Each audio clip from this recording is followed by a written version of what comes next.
ಯಜಮಾನ್ರುಗಳು ಹೆಂಗ್ ಕಾಣ್ತೀರಾ ಗೊತ್ತಾ?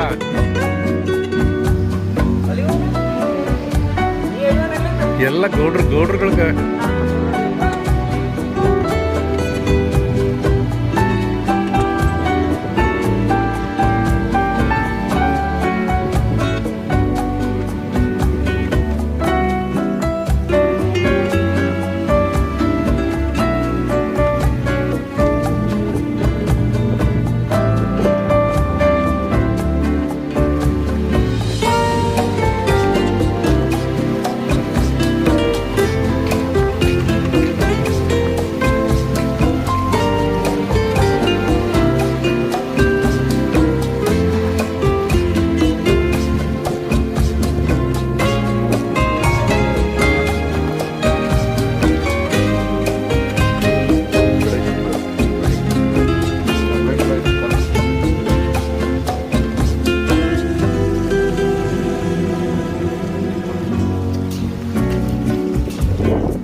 ಆಯ್ತು, ಬೆಳಗ್ಗೆ ಕೊಡ್ತೇನೆ ನೋಡಿ, ಒಂದು 11 ಗಂಟೆಗೆ ಪಿಂಡ್ ಹಾಕ್ಕೊಡ್ತೇನೆ.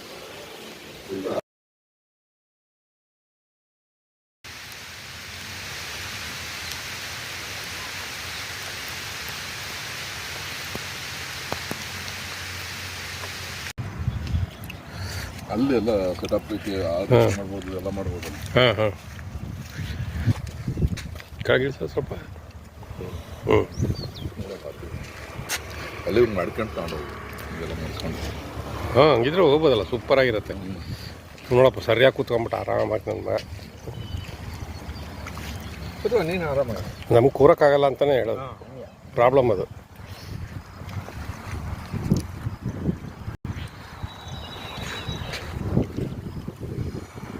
ಇದೇನು ರೊಟ್ಟಿ, ಇದು?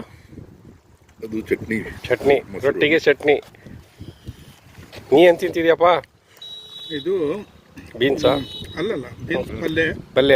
ಹ್ಞೂ. ಅವರೆಕಾಳು ಬೇಳೆ, ಹ್ಞೂ. ರಂಜಕ ಚಟ್ನಿ, ಹ್ಞೂ. ಈರುಳ್ಳಿದು, ಓಕೆ. ಆಮೇಲೆ ಕೊಬ್ಬರಿ ಚಟ್ನಿ, ಈರುಳ್ಳಿ, ಹ್ಞೂ. ಬಿಳಿ ಜೋಳದ ರೊಟ್ಟಿ. ರೊಟ್ಟಿ ಹೆಂಗೈತೆ? ಭಾಳ ಚೆನ್ನಾಗಿದೆ. ಯಾರು ಮಾಡಿಸಿರೋದು? ನಮ್ಮ ಶೇಖರಣ್ಣ ಬಾಸ್. Okay okay. ಸೊ ಶೇಖರಪ್ಪರಿಗೆ ಒಂದು ಸಲ ಥ್ಯಾಂಕ್ಸ್ ಹೇಳ್ಬಿಡೋಣ. ಒಳ್ಳೆ ಫುಡ್ ಕೊಟ್ಟಿದ್ದಕ್ಕೆ ಥ್ಯಾಂಕ್ಸ್ ಶೇಖರಪ್ಪ ಅವರಿಗೆ. ಅದೇ ಶೇಖರಪ್ಪ ಅವ್ರು ಮಾಡಿಸಿದ್ರೆ ಮುಗಿದೋಯ್ತು.